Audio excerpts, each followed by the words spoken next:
Hello, everyone, and thank you for joining. My name is Chris Bondis, and I am the head of marketing here at PatientPing.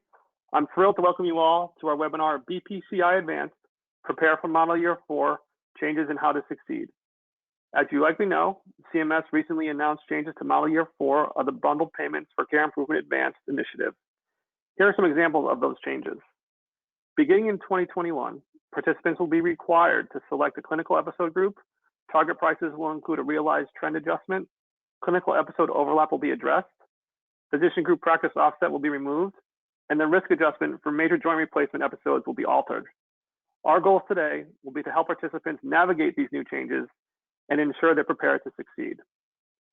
Before we dive into today's conversation, just a few quick housekeeping items. First, attendees will remain muted throughout the webinar. We will have a Q&A portion at the end where you'll be able to submit any questions via the GoToWebinar control panel by simply clicking the question mark icon on the right-hand side. We will try to answer as many questions as possible, but if we can't get to all of them, we will follow up with any of you whose questions were missed. A copy of the webinar recording will be sent to all of you shortly after the session, as well as a copy of the presentation slides. With that said, I'm pleased to introduce our two speakers today, Kirsten Lundquist and Natalie Sheehan. First is Kirsten.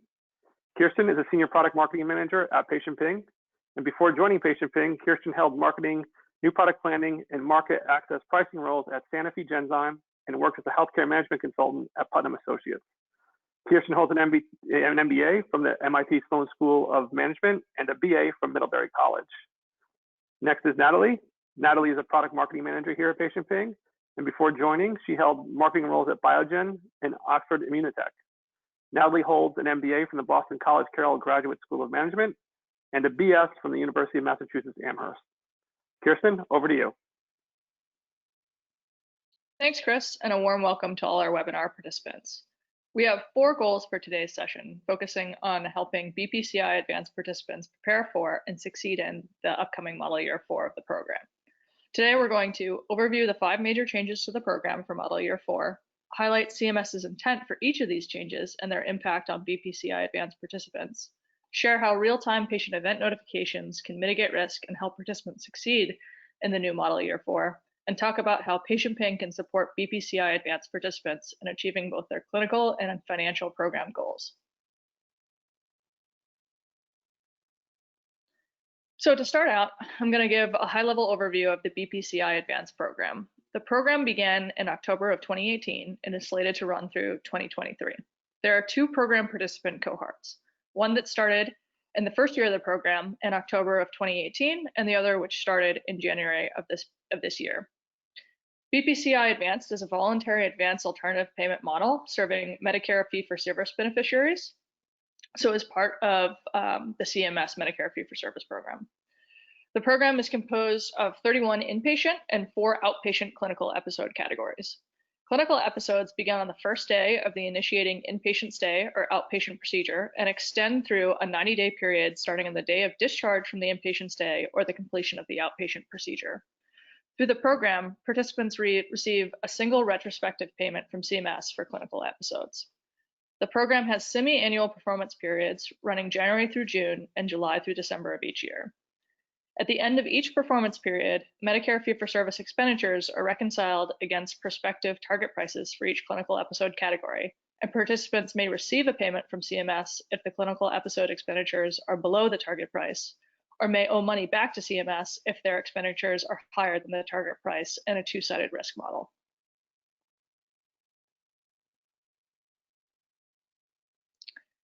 So recently, CMS announced a number of key changes to the BPCI Advanced model for the upcoming Model Year 4. Before I get into the specifics of the changes, I'll first talk about CMS's rationale for the changes at a high level as an introduction.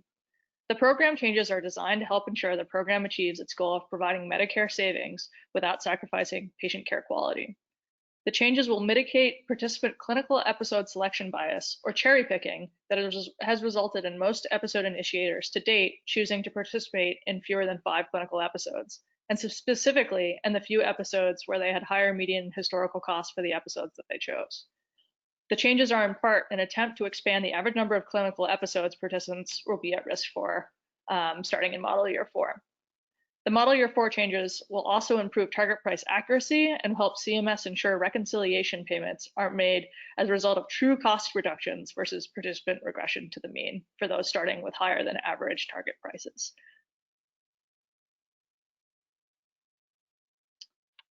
So getting into the specific changes for Model Year 4. There are 5 key changes that CMS made to the BPCI-Advanced program for Model Year 4. CMS has bucketed 35 clinical episode categories into 8 clinical episode service line groups, has added a new clinical episode overlap methodology, has introduced a realized or retrospective target price trend adjustment based on peer group spending, has removed the physician group practice offset for target price determination, and will more granularly adjust risk for the major joint replacement of lower extremities clinical episode category. Now I'll go into each of these 5 Model Year 4 changes in detail, describing what the changes are, CMS's intent for the changes, and the changes' impact on program participants. So the first key change for Model Year 4 is the creation of clinical episode service line groups. The 35 BPCI-Advanced clinical episodes will now be bucketed into 8 clinical episode service line groups. Participants are required to select clinical episode service line groups and will need to participate in all the clinical episodes within each grouping unless they do not meet the minimum volume threshold for any component clinical episode category during their baseline period. Finally, participation in clinical episode service line groups will be locked in for 3 years, meaning program participants cannot drop these groupings and still remain in the program, in contrast to the previous first 3 model years. So here's a mapping of the 35 BPCI Advanced clinical episode categories to the new 8 clinical service line groups. So I'll give you a moment just to take in the new groupings here. But as you can see, the groupings vary in terms of how closely their component episodes are clinically related, with a group like orthopedics having more clinically similar component episodes versus a group like medical and critical care, including more clinically varied episodes, grouping episodes like sepsis, pneumonia, and COPD with renal failure and urinary tract infection, among others. So none of the 35 episodes will have changed from the previous model years, but they will now be grouped individually. Instead of participants being able to elect to participate in them individually, they're going to be grouped into these 8 new clinical service line groupings.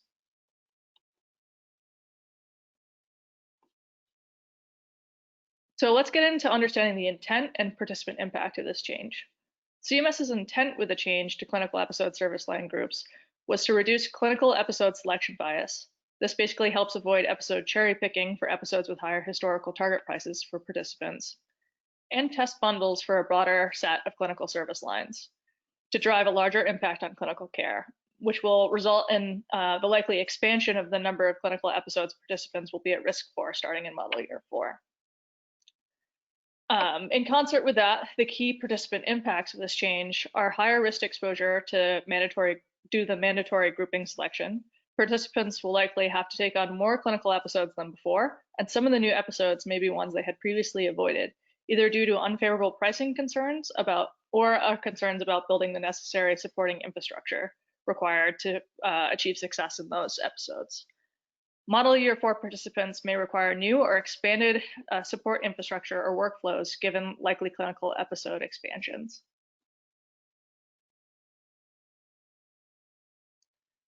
The second major model year 4 change is the introduction of a new clinical episode overlap exclusion methodology. In model year 4, CMS is excluding any clinical episodes that would have normally been triggered while a beneficiary has an ongoing separate clinical episode. This in effect means that no BPCI Advanced clinical episodes will be overlapping. It is important to note that overlapping clinical episodes will be excluded regardless of whether the initial ongoing episode was attributed to a BPCI Advanced participant or not.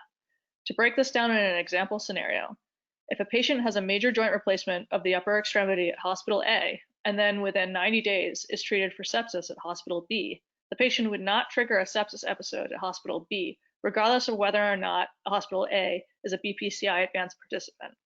Clinical episodes cannot overlap, even if the first clinical event happens at a non-participant location and isn't attributed to the BPCI Advanced program.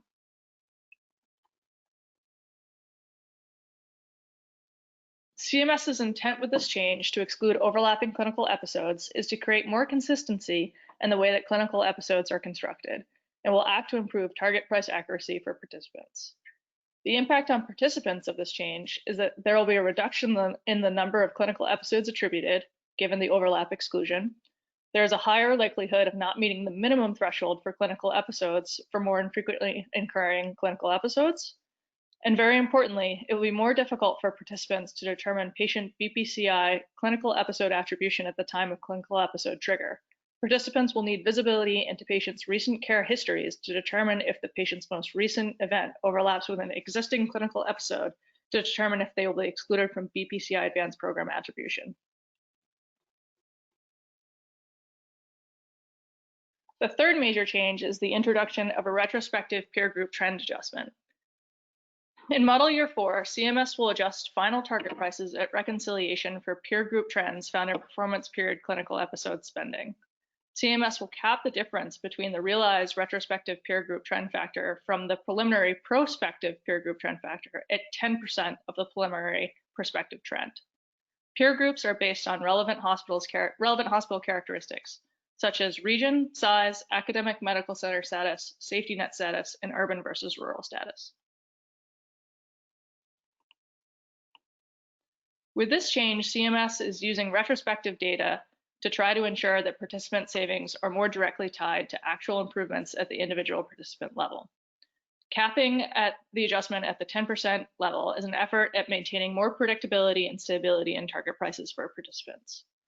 When participants are choosing their clinical episode selections, they will need to assess if they can achieve their program financial goals, even if the target price drops up to 10% below the initial prospective estimate that they receive from CMS.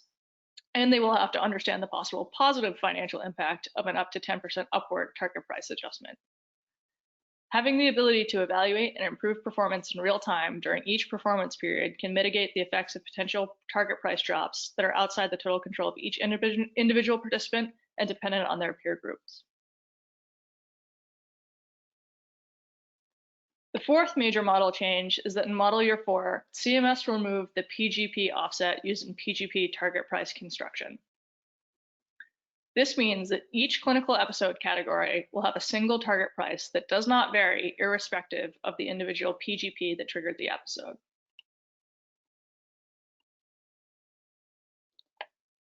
This change will create the same target prices for PGPs and ACHs, except for their respective patient case mix adjustments. This will simplify the program's pricing methodology and more easily allow for the program to scale.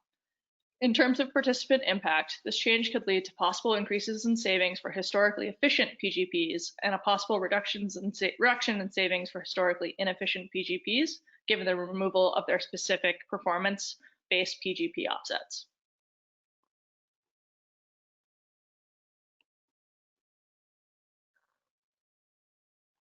The final major program change is that CMS will add procedure flags to the Model Year 4 risk adjustment model for the major joint replacement of lower extremities clinical episode category. Flags will be added for partial knee arthroplasty, total knee arthroplasty, partial hip arthroplasty, total hip arthroplasty and hip resurfacing, and ankle and reattachments and/or other procedures. CMS will use these flags to improve the major joint replacement of the lower extremity clinical episode category risk adjustment and target price calculation.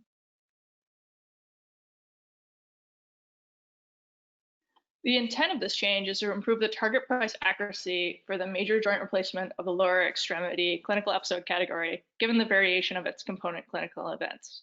The impacts will be major joint replacement of the lower extremity clinical episode target price changes for participants who select the orthopedics clinical episode service line group for participation in Model Year 4, and will result in an expected more diverse distribution of prices within the clinical episode category across participants for Model Year 4 as compared to previous model years.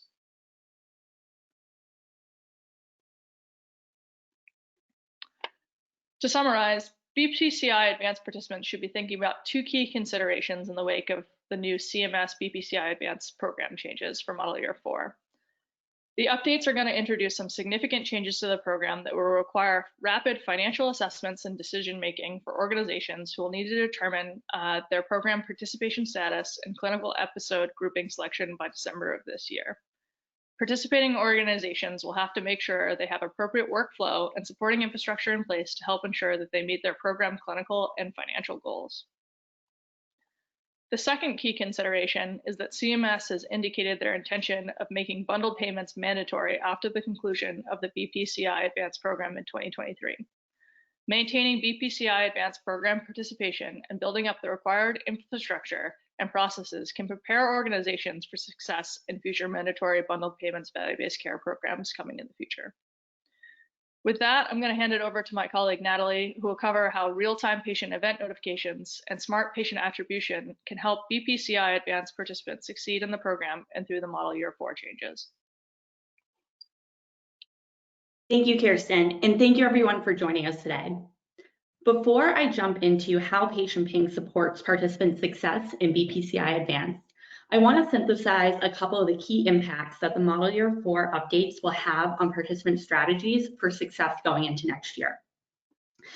Keys for success that participants will want to consider are their capabilities for real-time BPCI-Advanced patient identification to ensure that care management resources can be activated in real time to support BPCI-Advanced attributed patients. Additionally, participants need to evaluate their care management resources to ensure they have the capabilities for real-time intervention to support the higher risk exposure due to the clinical episode service line group update. With these needs in mind, I'm going to talk a bit about how PatientPing will power participant success within BPCI-Advanced going into next year. PatientPing is the nation's leading ADT network and real-time care coordination platform. Our network includes data from more than 5,500 post-acute facilities, 300 provider organizations, and over 1,100 hospitals. We connect providers across the entire care continuum to enable seamless care transitions through the community. Knowing where patients are in real time enables providers to thrive in both fee-for-service and value-based care environments, including programs like BPCI-Advanced, and ensures that patients are receiving critical care when they need it. Now, diving into how PatientPing specifically supports success within BPCI-Advanced, and particularly success in Model Year 4, given the changes we've just discussed.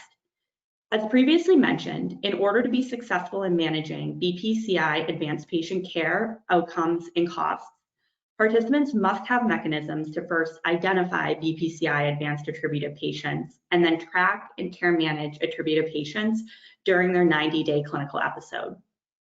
PatientPing's Smart Roster and Ping's products help participants accomplish both of those goals.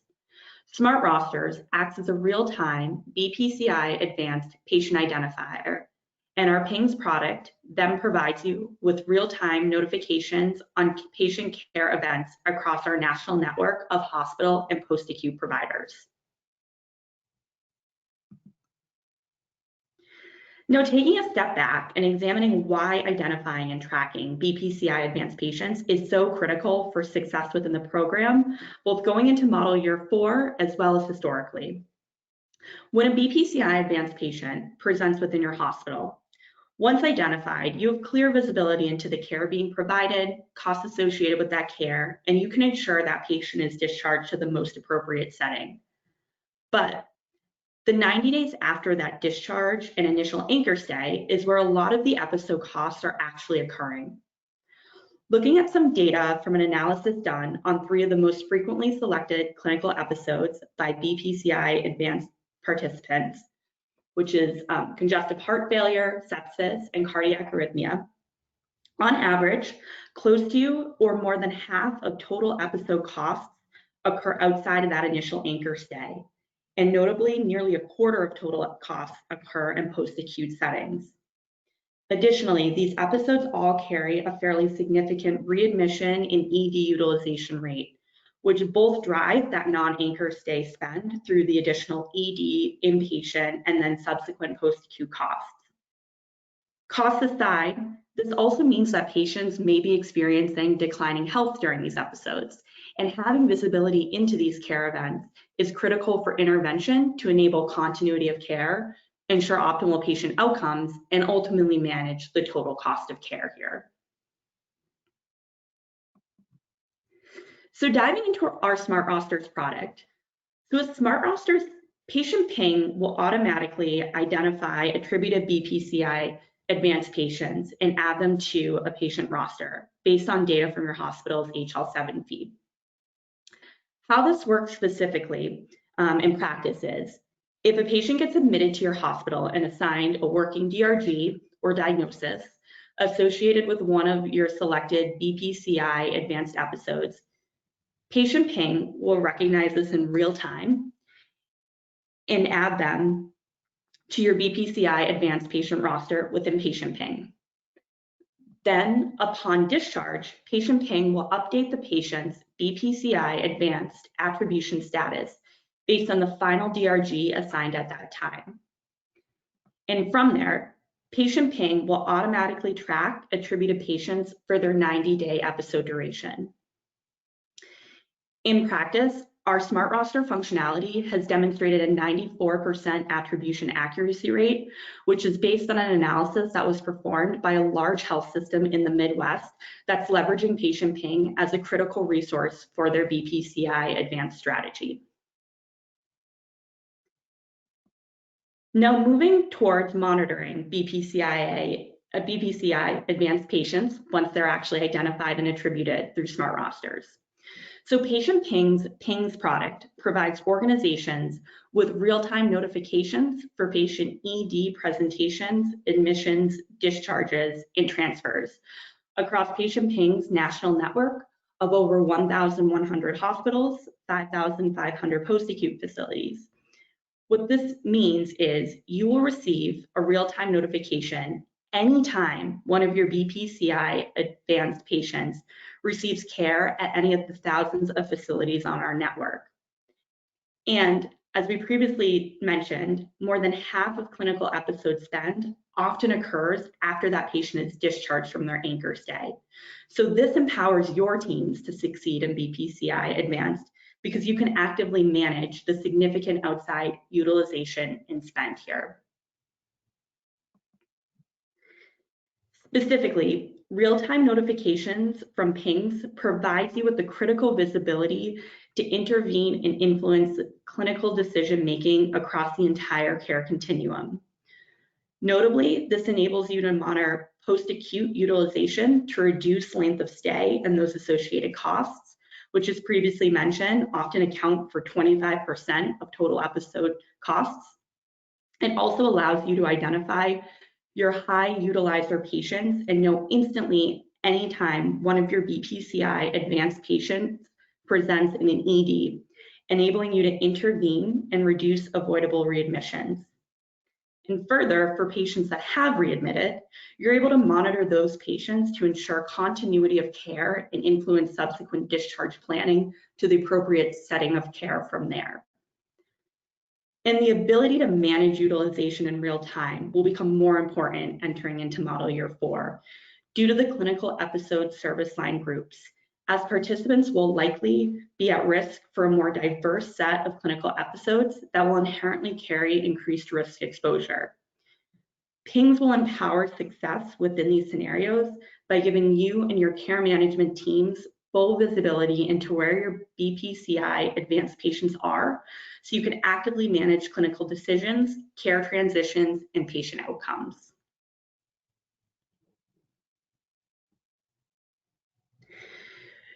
So in summary, PatientPing can help BPCI-Advanced participants succeed given many of the recently announced Model Year 4 updates.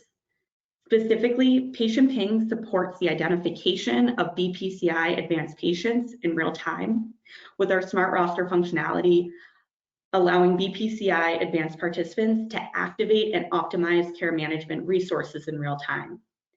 PatientPing then powers further care management workflows with pings, enabling the management of BPCI-Advanced patients with real-time notifications to ultimately reduce post-acute length of stay, reduce avoidable readmissions, and influence external care transitions to optimize patient outcomes while still managing total cost of care. And with that, I'm going to hand it back over to you, Chris. Great, thanks, Natalie. Before we jump into the questions on the webinar, and again, I ask folks to submit their questions through the control panel on the right-hand side.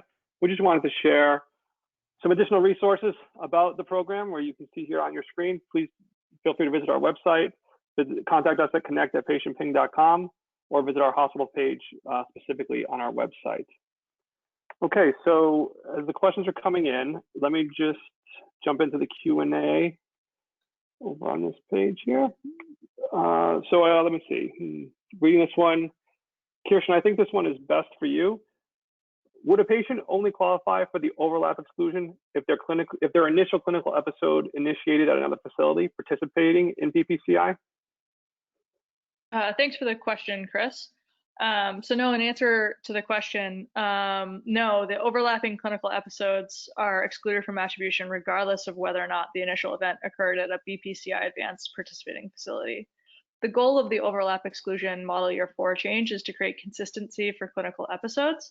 So no overlap exclusions will be made for, so the overlap exclusions will be made for all clinical episodes that occur within 90 days of another event that did or would have triggered a clinical episode regardless of the program participation status of the first facility or physician group practice for that first clinical event. Awesome, thank you for that answer. Next question. For the clinical episode service line groups, what are the minimum volume thresholds required for participation in specific episodes? And again, Kirsten, I think that's for you. Sure. According to CMS and the program, in order for the hospital to receive a preliminary target price and be subject to two-sided risk for a clinical episode category, the hospital must have at least 41 clinical episodes for that given category during the applicable baseline period.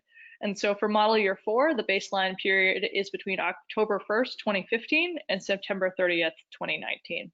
So as long as you have 41 episodes that fit into that core category between October of 2015 and September of 2019, you would be subject to the two-sided risk for that clinical episode if it was within a clinical service line grouping that you selected for model year 4. Got it, thank you. Next question, this one's for Natalie.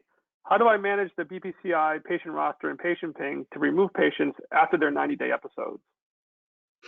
Thanks, Chris, and great question. So with PatientPing's Smart Roster functionality, so just as Smart Rosters will automatically add BPCI attributed patients to PatientPing for tracking, it also has the functionality to remove the patients automatically after that 90 days.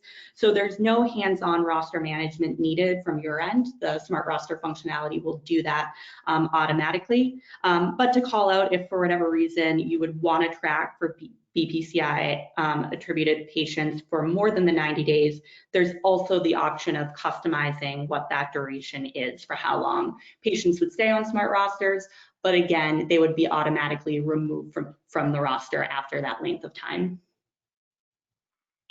Okay, cool. Now there's another question that just came in that's along the lines of Smart Rosters. So maybe just take a step back from the answer you just gave and just a little bit at a higher level. So how does Smart Rosters actually function? Yeah, absolutely. So from a high level, how Smart Rosters function, it's essentially we would plug in to your hospital's HL7 feed, specifically looking at an ADT feed as well as a DFT feed. And from there, and looking at specific BPCI attributed DRGs, so whatever DRGs and episodes your health system or hospital is participating in, we would look for those DRGs to come through the feed. When they do come through, we will sort of like trigger attribution of that patient to then get pulled in to the PatientPing roster for tracking. And within that, you'll be able to see that patient directly within the PatientPing application as a BPCIA attributed patient. And then as I said before, after that 90-day episode duration, that patient will automatically get removed from your patient roster for tracking, as that 90-day episode would be complete at that point in time. Great, thank you, Natalie. That's a very thorough answer. Appreciate that.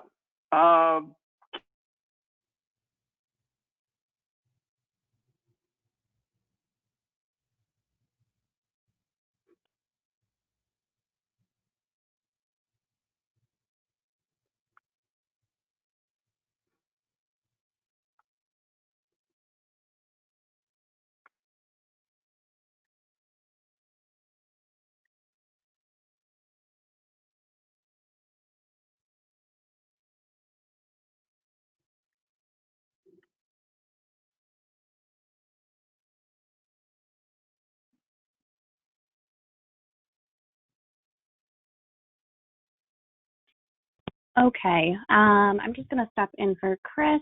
Hi, everybody. My name is Megan Flanagan. I am on the marketing team. Just going to relay a couple of other questions that came in. Natalie, I think this one is best for you. Will PatientPing indicate the specific clinical episode that qualifies a patient for BPCI-Advanced attribution? Yep, thanks, Meg, and thank you. That actually ties back to the previous question that we just discussed. So you will be able to view the specific clinical episode in DRG, as well as full DRG history that actually triggered the BPCI attributed patient directly within PatientPing. So you'll have visibility of that anchor stay. Okay, great. Kirsten, I believe this one is best for you. How are clinical episodes triggered? Yeah, great question.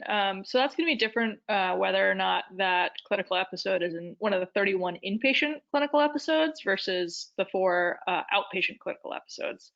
So the inpatient clinical episodes are triggered by the submission of a claim to Medicare fee-for-service by a program episode initiator for the inpatient hospital stay as identified by the MSDRG, or the Medicare Severity Diagnosis Related Group. So that ties into the Smart Roster functionality that Natalie was just explaining on a previous question. Now for the outpatient clinical episodes, that's triggered by the submission of a claim to Medicare fee-for-service by an episode initiator as identified by the Healthcare Common Procedure Coding System, or HCPCS code. Okay, great. With that, I think that concludes all of our questions that came through. That will, without further ado, conclude our webinar. I just want to thank everybody for your participation today. As a reminder, you will receive a copy of the presentation slides as well as a recording of the webinar shortly following this. And please do not hesitate to reach out if you have any questions. Thank you again.